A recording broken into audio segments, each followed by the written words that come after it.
Hallelujah. आज आपको मालूम है आज पूरी दुनिया में सबसे ज्यादा मसीह के पीछे चल रहे हैं, क्योंकि परमेश्वर का पुत्र यीशु आपसे बहुत प्यार करता है। आज सुबह मैं एक बातों का अध्ययन करते समय एक बात मेरे मन में आया कि आज आपका कीमत क्या है आपको नहीं मालूम है। आज समाज में कईयों को अनदेखा करते हैं, छोटा कर्मचारी है बोल के, छोटी आवक है बोल के, गरीब है बोल के, कई प्रकार से आपको स्थान नहीं देते हैं। लेकिन परमेश्वर के दृष्टि में आपका कीमत बहुत ज्यादा है, आप अनमोल है। इसीलिए परमेश्वर ने आपको बचाने के लिए अपने पुत्र यीशु को संसार में दे दिया। क्यों दे दिया यीशु मसीह? परमेश्वर ने यीशु को आपके लिए, क्योंकि आप बहुत कीमती है। परमेश्वर ने अपने इकलौता पुत्र को अपने लिए रख नहीं छोड़ा, लेकिन आपके उद्धार के लिए संसार में दे दिया। यदि आज का संदेश अगर आप सुन लेंगे, मैं कहना चाहता हूं निश्चय आप प्रभु से प्रेम करने लगेंगे, क्योंकि परमेश्वर आपसे बहुत प्रेम करता है। वो नहीं चाहता कि आप पाप करें और पाप में मरे। बाइबल में लिखा है कि पाप की मजदूरी मृत्यु है। प्रत्येक मनुष्य पाप करके प्रभु से दूर हो गया और पाप का दंड क्या है? अनंत काल की मृत्यु। और परमेश्वर नहीं चाहता, जिसको परमेश्वर ने आपको और मुझको अपने समान और अपने स्वरूपता में बनाया, वो नहीं चाहता कि उसकी सृष्टि पाप करके अनंत काल के नरक में जाए। परमेश्वर ने जब सारी सृष्टि को देखा और अपने मन में सोचने लगा, जिसको मैंने अपने समान और स्वरूपता में बनाया वो पाप किया और मुझसे अनंत काल के लिए बिछड़ने के लिए विनाश के मार्ग में चल रहा, लेकिन मैं नहीं चाहता कि वो पाप करे और विनाश में जाए। तब परमेश्वर ने एक योजना बनाया। यूहन्ना रचित सुसमाचार 3:16 खोल लेंगे। समय में लिखा है, परमेश्वर ने जगत से ऐसा प्रेम रखा कि उसने क्या किया? अपने इकलौता पुत्र यीशु को दे दिया, ताकि जो कोई भी उसको विश्वास करे वो नाश ना हो पर अनंत काल का जीवन पाए। क्या लिखा वहां पर? अनंत काल का जीवन। आपका और मेरा जीवन जो हम संसार में जी रहे 60, 70, 80 साल का है, इस साल बहुत जल्दी कट जाएंगे। यदि साल के अंदर में यदि आप यीशु को नहीं जानेंगे, यीशु के बारे में नहीं समझेंगे कि यीशु कौन है, क्यों इस दुनिया में आया, तो आप विनाश की ओर जाएंगे। हालेलुया। ये जो नाश होने वाले जीवन को अनंत काल के जीवन से जोड़ने के लिए यीशु मसीह संसार में आया। Hallelujah, hallelujah. यीशु मसीह क्यों आया है? इस नाश होने वाले जीवन को अनंत काल से जोड़ने के लिए आया है। तो कितने लोग चाहते हैं कि अनंत काल के जीवन में प्रवेश करें? ये यीशु का जन्म क्यों हम इतना धूमधाम और उत्साह के साथ मनाते हैं और लोगों को हम बताते हैं, ताकि वो भी जाने जो खुशी मैंने पाया, जो सच्चाई को मैंने जाना, जिसके कारण मेरे पाप क्षमा हुए और मैं अनंत काल के जीवन का वारिस बन गया हूँ, और वो खुशी आपके जीवन में भी है। आज इसीलिए मसीह लोग हालेलुया हर परिस्थितियों में लोगों को ही कहना चाहते हैं, हालेलुया देखो यीशु का जन्म तुम्हारे लिए हो चुका। आज बहुत से लोग क्या सोचते हैं? बहुत से लोग सोचते हैं कि यीशु मसीह तो ईसाइयों का भगवान है, यीशु मसीह तो ईसाइयों का भगवान है बोल रहे हैं। बाइबल में लिखा है, देखिए कहीं भी ईसाई नाम का शब्द नहीं मिलेगा। हालेलुया। और यीशु मसीह ईसाइयों का भगवान कहीं भी है बोल के नहीं लिखा। यीशु तो सारी सृष्टि का उद्धार करता है। हालेलुया। वो किसी एक जाति के लिए, धर्म के लिए, भाषा के लिए, गोत्र के लिए नहीं आया है। और जब यीशु मसीह का जन्म हुआ और किसी को पता ही नहीं कि यीशु का जन्म हुआ है, तब परमेश्वर ने बोला, देखो मैंने संसार में अपने इकलौता पुत्र यीशु को भेजा ताकि सारे संसार का उद्धार हो जाए। लेकिन कब होगा? जब वो जानेंगे तभी तो उसके ऊपर विश्वास करेंगे। लेकिन मैंने संसार में भेजा, उसका जन्म हो चुका, सब अपने घरों में क्या कर रहे हैं? रात्रि के समय यीशु का जन्म हुआ। हालेलुया। आज सब लोग आराम से सो रहे। तब परमेश्वर ने बोला, अरे ये तो बहुत गलत हो जाएगा। तब परमेश्वर ने स्वर्गदूतों को बोला, तुम जाओ, देखो एक मैदान में बहुत से गडरिया लोग क्या कर रहे हैं? अपने भेड़ बकरियों का रखवाली कर रहे हैं, तुम जाओ और उनको सुसमाचार सुनाओ। हालेलुया। जब स्वर्गदूत मध्य रात्रि के नाचते हुए गाते हुए जब इस संसार में आए गडरियों के पास में, और जैसे उनके पास एक बड़ा रोशनी आ गया वो पास में, और वे डर गए कि कैसा रोशनी है, कैसा उजाला है। तब उन्होंने बोला, डरो नहीं, देखो मैं तुम्हें एक बड़े आनंद का सुसमाचार सुनाता हूं, जो सब लोगों के लिए होगा कि आज दाऊद के नगर में तुम्हारे लिए एक उद्धारकर्ता का जन्म हुआ। हालेलुया। और ये किसके लिए? सभी लोगों के लिए है। वहां ये नहीं लिखा कि खाली ईसाइयों के लिए बोल के। इसीलिए आज यीशु मसीह किसी एक जाति का परमेश्वर नहीं है, किसी एक राज्य का नहीं है, पूरे विश्व में यीशु को मानते हैं, हर गोत्र के लोग मानते हैं। इसलिए लोग धारा के समान यीशु के पास आ रहे हैं। यूहन्ना 3:16 इसने अपने पुत्र यीशु को क्यों भेजा है? वो प्रभुओं का प्रभु है, वो राजाओं का राजा है, लेकिन संसार में हर एक पापियों को दंड देने के लिए नहीं आया। आप इस संसार में देखिए कई लोग पापियों को दंड देने के लिए, सजा देने के लिए आए हैं। यीशु मसीह के वचन में लिखा है, यदि एक पापी मरता है तो परमेश्वर को अच्छा नहीं लगता, यदि वो पापी मन फिराता करता है तो परमेश्वर का राज्य में बड़ा आनंद होता है। Hallelujah, hallelujah. यीशु मसीह इस जगत का ज्योति बनकर आया। आज बहुत से लोग यीशु मसीह में आके बोलते हैं, भैया जब मैं प्रभु में नहीं था तब मेरे जीवन में बीमारियां थे, श्राप था, बीमारी था, नशा था, हालेलुया, कर्ज में थे, लड़ाई झगड़ा में थे, अशांति में थे, हम अंधकार में थे। लेकिन जब यीशु मसीह मेरे जीवन में आ गया, मेरी परिस्थितियां बदल गया, मेरे विचार बदल गया, मेरा चाल चलन बदल गया। अब मैं आनंदित हूँ, हालेलुया, क्योंकि यीशु मसीह जगत की ज्योति है। बाइबल लिखा जो कोई मेरे पीछे आएगा वो कभी अंधकार में नहीं रहेगा। हालेलुया। यीशु के संसार में आने का पहला कारण मैं आपको बताऊंगा, यशायाह 7:14। देखो आदम और हव्वा ने पाप किया, पाप के कारण उनके जीवन में श्राप के रूप में मृत्यु की घोषणा हो चुका, और आदम के पाप करने के कारण हम सब पापी हो चुके हैं और वो पाप का प्रभाव हम सबों के ऊपर पाया जाता है। लेकिन परमेश्वर ने तुरंत एक भविष्यवाणी करके बोला है, देखो तुमने पाप किया, पाप का दंड मृत्यु है, लेकिन मैं तुम्हारे अंदर से ही एक क्या होगा, पुत्र को भेजूंगा जो उसके सिर को कुचलेगा। हालेलुया। यीशु के जन्म की घोषणा वह हो चुका था, और यहाँ पर बोलता है सुनो परमेश्वर आप तुम्हें क्या करेगा, एक चिन्ह देगा कि एक कुंवारी क्या हो जाएगी, गर्भवती होगी। हालेलुया। परमेश्वर का पुत्र को जनने के लिए एक कुंवारी करने, क्यों कुंवारी का जन्म लिया, कुंवारी के द्वारा यीशु मसीह का इस संसार में आना हुआ, क्योंकि हर एक मनुष्य पाप है, पाप करके ही इस संसार में जन्म लिया, लेकिन एक उद्धारकर्ता को पवित्रता के साथ आकर हमारे पापों का छुटकारा देना था। इसीलिए परमेश्वर ने अपने संसार में आकर अपने आप को निर्दोष, निष्कलंक, पवित्रता के साथ लाकर आपके और मेरे पापों के प्रायश्चित रूपी बलिदान होने के लिए इस संसार में कुंवारी कन्या को चुना। बाइबल में लिखा है कि जब हालेलुया मरियम अपने घर में थी, एक स्वर्गदूत आया मरियम के पास में और आके क्या बोलता है, हालेलुया, आनंद और जय तेरी है, क्योंकि परमेश्वर का अनुग्रह तुझ पर हुआ। सुनो, तू गर्भवती होगी और एक बालक को जन्म देगी, और उसका नाम क्या रखना, यीशु रखना, क्योंकि वो महान होगा और सारे मानव जाति को उद्धार करता होगा। तब उस स्त्री ने बोला, प्रभु ये कैसे हो सकता है, मैं तो पति को जानती नहीं हूँ, मैं किसी पुरुष को जानती नहीं हूँ, और मैं कैसे गर्भवती होंगी। तब तुरंत बोला, पवित्र आत्मा तेरे गर्भ में ठहरेगा, और जो बालक होगा वो परम प्रधान परमेश्वर का पुत्र कहलाएगा। हालेलुया। परमेश्वर अपने उद्धारकर्ता के संसार में भेजने के लिए एक कुंवारी कन्या को चुना, और जिसका नाम मरियम था, और यीशु मसीह का जन्म पवित्र आत्मा के द्वारा इस संसार में हुआ। हालेलुया। क्यों कुंवारी कन्या के द्वारा यीशु मसीह, वो ऐसे भी प्रकट हो सकता था, लेकिन एक मनुष्य के उद्धार के लिए मनुष्य बन के आना बहुत जरूरी था। हालेलुया। इसीलिए प्रियो, एक अंधा दूसरे अंधे को मार्ग नहीं दिखा सकता, एक अनपढ़ दूसरे अनपढ़ को शिक्षा नहीं दे सकता, एक पापी दूसरे पापी को उद्धार नहीं दे सकता, और इवन सारे संसार पाप करके प्रभु से दूर हो गए थे। इसलिए एक उद्धारकर्ता के संसार में आना था। बाइबल में लिखा है, जो उद्धारकर्ता होगा उसका स्वभाव कैसा होना चाहिए, निर्दोष, निष्कलंक, पवित्र, कोई भी पाप का स्वभाव उसके अंदर ना हो, और इस संसार में कोई भी मनुष्य ऐसा नहीं जिसके अंदर में पाप का स्वभाव ना हो। तब परमेश्वर को मालूम था कि सारी पापी मानव जाति को उद्धार करने के लिए एक ऐसे उद्धारकर्ता की जरूरत है जिसके अंदर पाप का स्वभाव ना हो, जिसके अंदर पाप का बीज ना हो, जिसके अंदर में कोई भी पाप का दाग और झुर्री ना हो। तब परमेश्वर ने कुंवारी कन्या को चुना, जिसके द्वारा इस संसार में उसका आना हुआ। हालेलुया।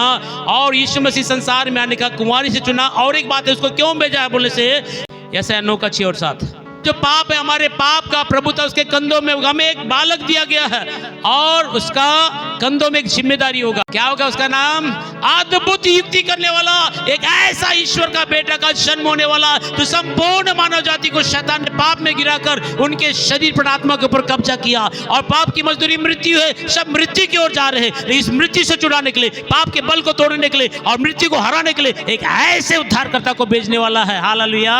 जो अद्भुत युक्ति करता है। शैतान ने सोचा अब ईश्वर भी हमारा, ईश्वर भी इस संसार में कुछ नहीं कर सकता, मैंने सभी को पाप में गिरा दिया और सभी को मैं मृत्यु की ओर ले जा रहा हूं। हालेलुया। शैतान बड़ा खुश हो गया कि सारे संसार में मेरा वर्चस्व है, मेरा क्या है, पूरा प्रभाव है, मेरा अधिकार है, मैंने सभी को पाप में गिराया। लेकिन परमेश्वर ने देखा, शैतान तो बड़े चालाकी से लोगों को पाप में गिराकर मृत्यु की ओर ले जा रहा है, लेकिन मैं अपने पुत्र को भेजूंगा, वो अद्भुत युक्ति करने वाला है, उसकी योजना तेरे को समझ में नहीं आएगा। हालेलुया। क्योंकि वो अद्भुत युक्ति करने वाला है, वो पराक्रमी है, आज तक उसकी कोई भी योजना खराब नहीं हुआ, निष्फल नहीं हुआ, वो पराक्रमी है, और अनंत काल का पिता और शांति का राजकुमार होगा। हालेलुया। परमेश्वर ने हमारे लिए अनंत काल के पिता और शांति के राजकुमार को संसार में भेजा, उसका आना एक योजना था। हालेलुया।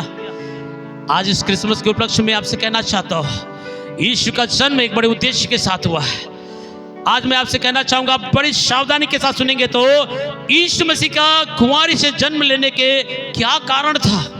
4 कारण में से पहला कारण मैं आपको बताऊंगा, यूहन्ना 1:18। परमेश्वर कैसा है, वो क्या चाहता है, उसने उसके दिल में आपके और मेरे प्रति क्या है, उस चीजों को प्रकट करने के लिए यीशु का जन्म हुआ है। अर्थात परमेश्वर प्रेमी है, वो दयालु है, वो नहीं चाहता कि अपने पाप किया पाप का दंड मृत्यु की ओर जाए, उस दंड से छुड़ाने के लिए ही मुझे भेजा बोल के यीशु ने पिता को प्रकट करने के लिए उसका जन्म हुआ फैला। दूसरा कारण क्या था, मनुष्य और परमेश्वर के बीच में बिछवाई। हालेलुया। पहला तीमुथियुस 2:5 अगर पढ़ेंगे, लिखा है पाप करने के कारण मनुष्य परमेश्वर के बीच में क्या आ गया है, दरार आ गया। यशायाह 59:1 और 2 जब पढ़ेंगे लिखा, सुनो परमेश्वर का हाथ ऐसा छोटा नहीं हुआ कि तुम्हारी समस्या का समाधान ना कर सके, पर तुम्हारे पाप तुमको तुम्हारे खुदा से अलग करता है। यही पाप के कारण ही आप और मैं प्रभु से अलग हो गए, अनंत विनाश की ओर जा रहे हैं। परमेश्वर ने देखा जिस मनुष्य को मैंने अपने समान और स्वरूपता में बनाया वो तो पाप किया, पाप करके मुझसे अलग हो गया है। अब वो कभी मुझे ढूंढ नहीं सकता क्योंकि वो छोटा है, उसकी शक्ति छोटा है। तब परमेश्वर ने आपको और मुझको बचाने के लिए अपने उद्धारकर्ता को भेजा, और वो सेतु का काम करता है, एक फूल का काम करता है। Hallelujah, hallelujah. तीसरा इस क्रिसमस के उपलक्ष्य में बताऊंगा, मनुष्य और परमेश्वर के बीच में और मनुष्य के उद्धार के लिए इब्रानी 2:14 पढ़ने वाला लिखा है, मनुष्य पाप करके अपने जीवन में मृत्यु की घोषणा कर लिया और विनाश की ओर जा रहा है, लेकिन इसके उद्धार के लिए परमेश्वर ने अपने पुत्र यीशु को भेजा। हालेलुया। बाइबल में क्या लिखा है, जब हम पापी ही थे तब हमारे पापों के प्रायश्चित रूपी बलिदान कौन हुआ है, यीशु मसीह। हमने अपने पापों के लिए कोई कीमत नहीं चुकाया, लेकिन परमेश्वर ने हमारे पाप की क्षमा के लिए और हमको उद्धार देने के लिए अपने इकलौते पुत्र यीशु को भेजा, और यीशु ने आपके और मेरे सारे कर्ज को क्या कर दिया है, चुका दिया है। हालेलुया। सारे मानव जाति का उद्धार के लिए परमेश्वर ने अपने पुत्र यीशु को भेजा। इस क्रिसमस के उपलक्ष्य में मैं आपसे कहना चाहता हूं, परमेश्वर की एक बड़ी योजना आपके लिए है। आपको नाश होने के लिए नहीं बुलाया है, आपको जीवन पाने के लिए बुलाया है, आपको अनंत काल के जीवन में ले जाने के लिए बुलाया है। रोमियो 8:19 से 22 पढ़ेंगे, समस्त सृष्टि के बचाने के लिए परमेश्वर के पुत्र यीशु का उद्धार हुआ है। कौन है जो संसार के दुख और तकलीफों को क्या करे, अलग करे। भेड़ पशु, पूरी सृष्टि देखिए, पशु जगत को देखिए, पूरा पेड़ों को देखिए, पूरे वातावरण को देखिए, और हर प्रकार की चीजों को देखिए, पूरी चीज क्या हुआ है, सभी के एक उद्धारकर्ता की जरूरत है। हालेलुया। आज मैं एक चीज छोटे से कहानी बता के मैं समाप्त करूंगा, और इस कहानी के द्वारा यीशु को अच्छे से समझेंगे। परमेश्वर ने जगत से ऐसा प्रेम रखा कि उसने अपने इकलौता पुत्र यीशु को दिया। किसको दिया, आपके और मेरे लिए पापों के प्रायश्चित रूपी बलिदान होने के लिए दिया, ताकि उसके बलिदान के द्वारा आपको और मुझको क्या मिले, जीवन मिले। क्या मिले, जीवन मिले, उद्धार मिले। इस कहानी को ध्यान से सुनिए, तब आपको समझ में आएगा कि परमेश्वर की योजना कितनी बड़ी और सामर्थी है।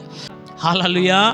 क्या नाम का लड़का था, अनिल नाम का लड़का था। उसके पास में एक छोटा सा बकरी का बच्चा था। क्या था बोलिए, एक छोटा सा बकरी का बच्चा था, सफेद कलर का था। वो बकरी का बच्चा अनिल से बहुत प्यार करता था, और अनिल भी उस बकरी के बच्चे से क्या करता था, प्रेम करते थे। दोनों ही बहुत ज्यादा, जब भी समय मिलता आपस में खेलते कूदते और साथ में खाते और साथ में क्या करते थे कि घर में रहते थे। हालेलुया।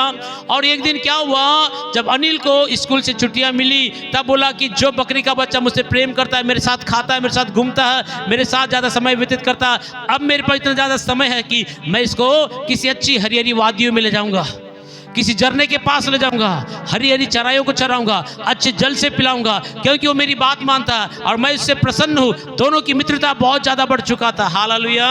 अब ये दोनों छुट्टियों के समय में अपने आसपास में एक झरने के पास चले गए। हरी हरी वादियां है और झरना ऊपर से बहता है, पानी को देख के और ये बकरी का बच्चा भी बड़ा खुश हो गया। देखो अनिल मुझसे कितना प्रेम करता है, मुझसे इतना प्रेम करता है कि मेरे लिए छुट्टियों के समय में घूमने के लिए नहीं गया, लेकिन मुझे चराने के लिए इस जंगल में लाया, हरी हरी चराइयों में लाया, सुखदाई जल के पास लाया, और वादियों को देख के भेड़ बड़ा खुश हो चुका है, बकरी, और साथ में अनिल भी बड़ा खुश हो गया। दोनों बड़े आनंद के साथ घूम रहे थे। हालेलुया।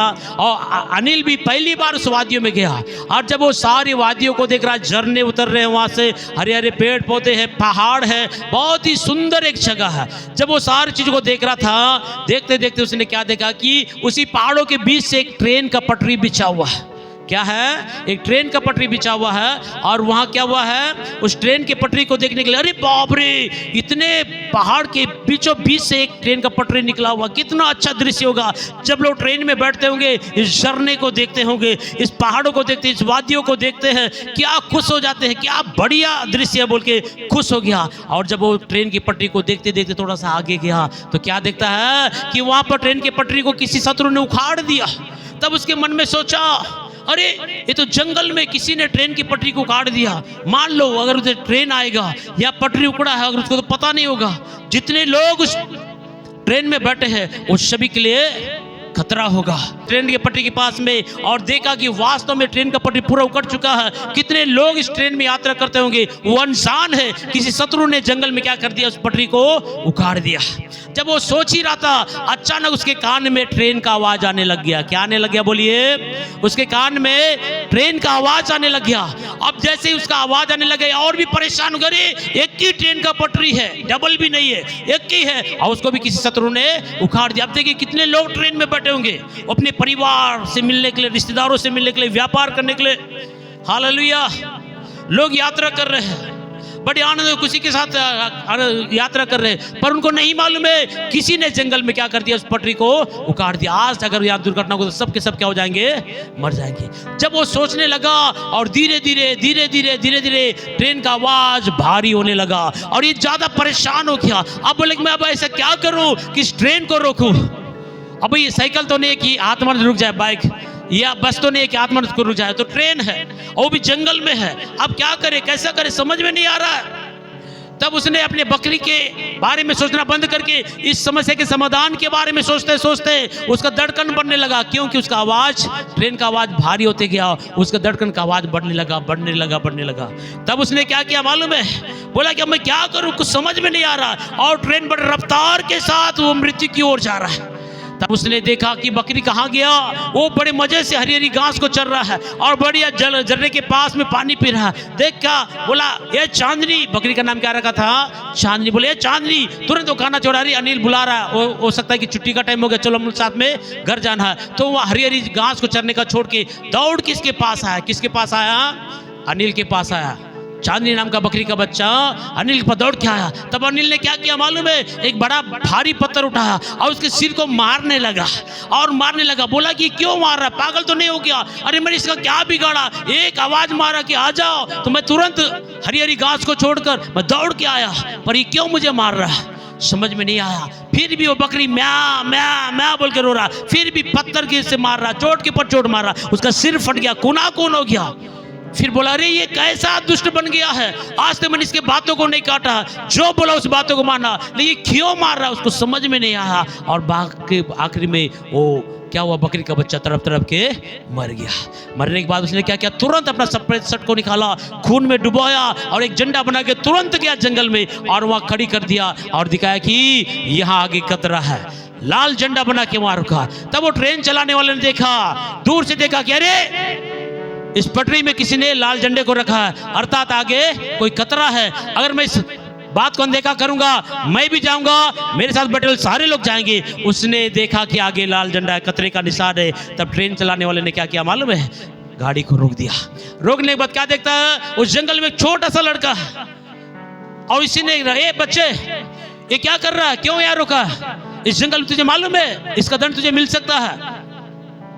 उसने बोला भाई साहब मैंने इसलिए रोका है, यहाँ पटरी उकड़ चुका है, आप इंसान है, आप और आपके साथ जितने भी यात्री सबके सब नाश हो जाएंगे, मैं नहीं चाहता कि आप मर जाए, इसीलिए आपको बचाने के लिए ही मैंने इस जंगल में क्या किया, इस झंडे को रखा है। तब उसने बोला ये बच्चे कहाँ पर है, जब जाके देखा तो वास्तव में ट्रेन का पटरी उकड़ा हुआ था। तब उसने बोला अरे बाप रे, आज देखो हम सब मरने वाले थे, लेकिन धन्यवाद उस भाई का जिसने हमें बचाने के लिए उस लाल झंडे को रखा। तब ट्रेन चालक ने पूछा तुझको ये लाल झंडा कहाँ से मिला, कहाँ से मिला ये लाल झंडा तुझे, जिस जंगल में हमें बचाने का कारण हुआ। तब उसने बोला इस संसार जंगल में कोई लाल पीला झंडा नहीं होता, आपको बचाने के लिए मेरे पास कोई दूसरा उपाय नहीं था।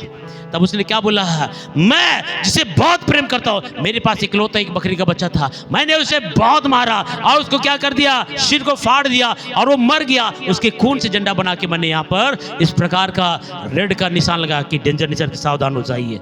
देखिए तब उन लोगों ने क्या बोला, इससे हमारा कोई पहचान नहीं है, हम इसको जानते भी नहीं है, फिर भी उसने हमें बचाने के लिए क्या किया, अपने इकलौता बकरी का बच्चा को हमारे स्थान हमारे लिए क्या किया, मार दिया। हालेलुया, वही परमेश्वर ने किया। समझ में आ रहा है? आप और मैं पाप करके विनाश की ओर जा रहे हैं, मृत्यु की ओर जा रहे हैं, तब परमेश्वर ने आपके और मेरे उद्धार के लिए अपने पुत्र यीशु को भेजा। और यीशु का जन्म क्यों हुआ? आपके और मेरे पापों के प्रायश्चित रूपी बलिदान के लिए। आप और मैं जो पाप का दंड जो आपको और मुझको मिला था, इस दंड को यीशु मसीह अपने ऊपर लेकर हमारे लिए वो बलिदान हुआ। इसीलिए यीशु मसीह का जन्म उत्सव इतना खास है कि वो उद्धार करता बनकर आया, आपके और मेरी समस्या का समाधान बनकर आया। एक वचन पढ़ के हम लोग समाप्त करेंगे। लूका रचित सुसमाचार 4 का 18 और 19 पढ़ दीजिए। वो आने से क्या मिला आपको और मुझको, इस बात को बताकर मैं समाप्त कर दूंगा।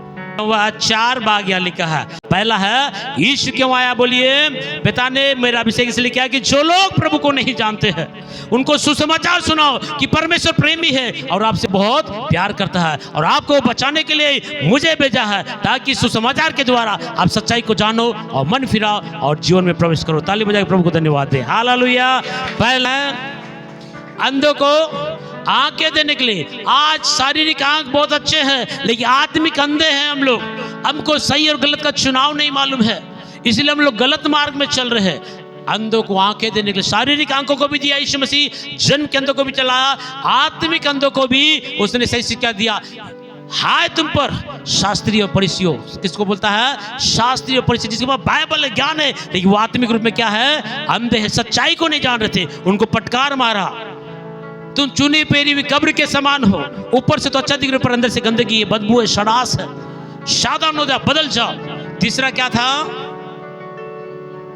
बंदियों को। आज बहुत से लोग पाप के बंधन में, शराब के बंधन में, बीमारी के बंधन में, कर्ज के बंधन में, नशाओं के बंधन में बंधे हुए हैं, शैतान के बंधन में बंधे हैं, जादू टोने के बंधन में बंधे हुए। इस सारे बंधनों से छुड़ाने के लिए यीशु मसीह का जन्म हुआ। इसीलिए आज लोग धारा के समान इस संसार में आ रहे। आज देख रही है यूट्यूब में, देखिए भर पड़े लोग कई प्रकार के अंधकार की ताकतों से, पागलपन की आत्मा से, दुष्ट आत्माओं से, नशाओं से, व्यभिचार से परेशान है।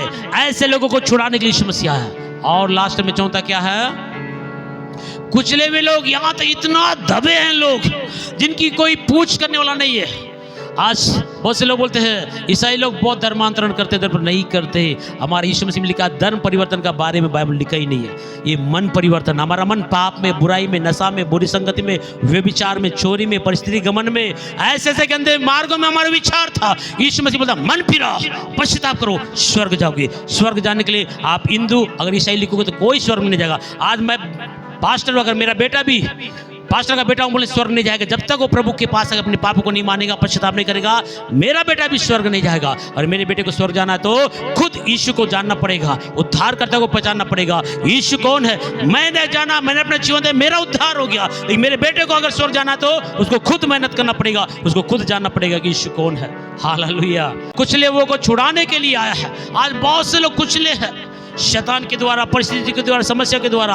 आज बहुत से लोग यीशु के पास आ रहे हैं, क्योंकि ऐसे लोगों की सुधि लेने वाला कोई नहीं है। ऐसे लोगों की सुधि लेने वाला कोई नहीं है। आज मसीह लोग उनके लिए प्रार्थना करते, उपवास करते। अब बीते समय में 52 दिन का उपवास प्रार्थना कलिसिया में था। हम लोगों के लिए प्रार्थना कर रहे हैं, प्रभु कई लोग दुख और तकलीफ में, उनको आप छुड़ाइए। प्रभु इस वचन के द्वारा हम सबको आशीष दे।